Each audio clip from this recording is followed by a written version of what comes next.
kulan wacan daawada meel walbo aad joogto waxaad kusoo dhawaataa janaal kale waaye filmis oo hadaan oo kale kuusoo gudbiya muuqaaladii ugu dambeeyay ee la xiriira arrimaha Bollywoodka.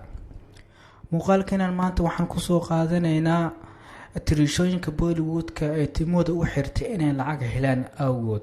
doorarkaas qaar ee filimada ayaa waxaa ku jira in jilaaga lagu qasbo sida doorkaas oo uu run sheego inuu sameeyo waxyaabaha laga rabo sida in uu jilaaga murqaha dhisto, in uu iscayiliyo iyo in uu sameysto timada dheer iyo gar dheer.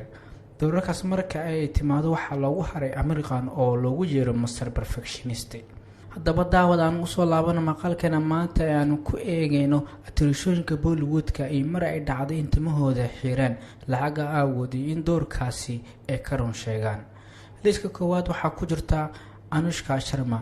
filimkeeda ee dilahay mushkil xidigta waxay ku lahayd door ay madaxa xiran tahay, waxaana doorkaas ahaa qof qaba cudurka kansarka, waxaana loo soo jeeday in ay madaxa xirato.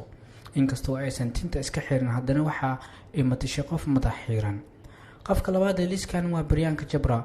waxaa la arkaya iyadoo madaxa xiran filimka Marikom, waana filim box office-ka hit ka noqday, waxayna qaadatay 10 feerka, waxayna doorkaas markasoo muuqatay mid madaxa xiran. qofka saddexaad ee liiskan waa Tanvi Azmi. yaanan xasuusan Tanvi Azmi doorkeeda filimka Bajro Mastani oo ay hooyo ugu noqotay filimkaasi Ranveer Singh. filimka oo dhan ayaa la arkay iyadoo madaxa xiran, sun ahna way u xiratay madaxeeda, waxaana doorkaas u noqday mid la wada jeclaystay.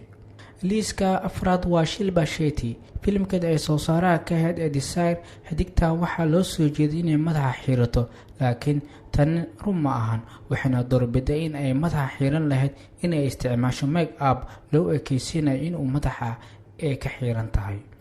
qofka ugu dambeeya ee shanaad waa Shabana Azmi. xidigtan ayaa sida ay ugu run sheegtay doorkeeda filimka Water waxay xiratay madaxa, inkastoo la dhahayay ma aha mid run ah, laakiin markii dambe ayay waxay iyadoo madaxa xiran waxay timid arooska Farhan Akhtar oo ay eedada u tahay maadaama uu aabihiisa qabo, qof walbana uu islaha ama halyeeyada waalatay. sidaas ayaana ugu run sheegtay in filimka Water ay kusoo bandhigtay iyadoo madaxa xiran. inta ayaanu kusoo xiraynaa doorooyinka tirishooyinka ee madaxa xirteen filimna ay kaga soo muuqdeen. haddii aad ka hesho warbixintan la wadaag asxaabtaada.